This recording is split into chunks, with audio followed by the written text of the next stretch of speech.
दोस्तों, देवी देवता तथा सिद्ध पुरुष कभी मोह के अधीन नहीं होते हैं। इसी कारण देवी गंगा जिस कार्य से राजा शांतनु के जीवन में उनकी पत्नी बनकर आई थी, अपने उस कार्य को पूर्ण करके वह वापस अपने लोक चली गई थी।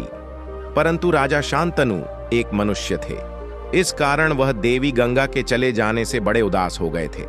राजा शांतनु देवी गंगा को और उनके साथ व्यतीत किए गए अपने समय को भुला नहीं पा रहे थे। इस कारण वह मोह के अधीन होकर अक्सर गंगा नदी के तट पर चले जाया करते थे और उसकी बहती हुई जल की धारा को एकटक देखते रहते थे। इस प्रकार कई वर्ष बीत गए थे, परंतु राजा शांतनु किसी भी जतन से देवी गंगा को भुला नहीं पाए थे और इसी कारण ही उन्होंने अपना दूसरा विवाह भी नहीं किया था। राजा शांतनु की इस अवस्था को देखकर राज्य की प्रजा तथा सभी मंत्री यही सोचने लगे थे कि राजा शांतनु के बाद इस कुरुवंश का दीपक सदा के लिए बुझ जाएगा। सदा की भांति राजा शांतनु एक दिन फिर गंगा नदी के तट पर विचरण करने आए तो वह यह देखकर बड़े ही चकित रह गए कि गंगा नदी में पानी ही नहीं।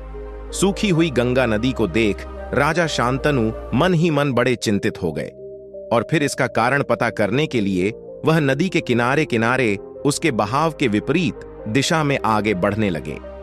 कुछ दूर जाकर राजा शांतनु ने देखा कि एक बड़ा ही तेजस्वी बालक अपने धनुष से दिव्य अस्त्रों का अभ्यास कर रहा है और साथ ही उन्होंने यह भी देखा कि उसी बालक ने ही अपने बाणों के प्रभाव से गंगा की धार को रोक दिया है।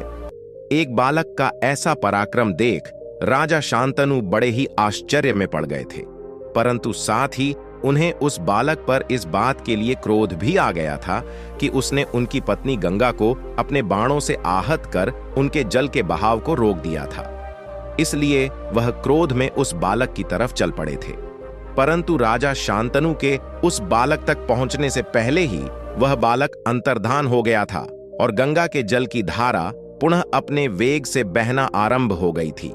यह सब देखकर राजा शांतनु के मन में यह संदेह उत्पन्न हो गया था कि कहीं वह बालक वही तो नहीं था जो उनके और देवी गंगा के संयोग से उत्पन्न हुआ था। मन में ऐसा संदेह उत्पन्न होने पर राजा शांतनु गंगा नदी के तट पर खड़े होकर देवी गंगा की स्तुति करने लगे और देवी गंगा से प्रार्थना करते हुए यह बोले कि यदि वह बालक वही है तो वह उससे मिलना चाहते हैं। देवी गंगा राजा शांतनु की उस स्तुति से प्रसन्न होकर अपने मनुष्य रूप में उस बालक को अपने साथ लेकर राजा शांतनु के पास आ गई थी और राजा शांतनु के मन में उत्पन्न संदेह को समाप्त करती हुई बोली कि यह आपका वही 8वां पुत्र देवव्रत है जो मेरे गर्भ से जन्मा था। आपका यह पुत्र देवगुरु बृहस्पति और दैत्य गुरु शुक्राचार्य के समान ज्ञानी है तथा देवराज इंद्र के समान धनुर्धर है। आपका पुत्र देवव्रत उन सभी अस्त्र शस्त्रों का झाता है जिन अस्त्रों और शस्त्रों का ज्ञान परशुराम जी को है। अभी आप अपने इस पुत्र को स्वीकार करिए और इसे अपने साथ ले जाइए। इस प्रकार देवव्रत को राजा शांतनु को सौंपकर देवी गंगा पुनः अंतर्धान हो गई थी। राजा शांतनु अपने उस पुत्र देवव्रत को पाकर बड़े ही प्रसन्न हो गए थे और उसे अपने साथ हस्तिनापुर लेकर चले गए थे। इस प्रकार देवव्रत के आ जाने से हस्तिनापुर राज्य की प्रजा और मंत्री सभी बड़े प्रसन्न हो गए थे और साथ ही देवव्रत का साथ पाकर राजा शांतनु ने शीघ्र ही देवी गंगा के वियोग का मोह भी त्याग दिया था और प्रसन्नता पूर्वक राज्य का कार्यभार संभालने लगे थे। कुछ वर्ष व्यतीत होने के बाद राजा शांतनु ने अपने पुत्र देवव्रत को अपना युवराज बना दिया था। देवव्रत अपने सदाचार और पराक्रम के चलते पहले से ही प्रजा के बीच में लोकप्रिय था, इसलिए युवराज बनने के बाद देवव्रत ने अपने गुणों से अपनी सारी प्रजा का दिल जीत लिया था।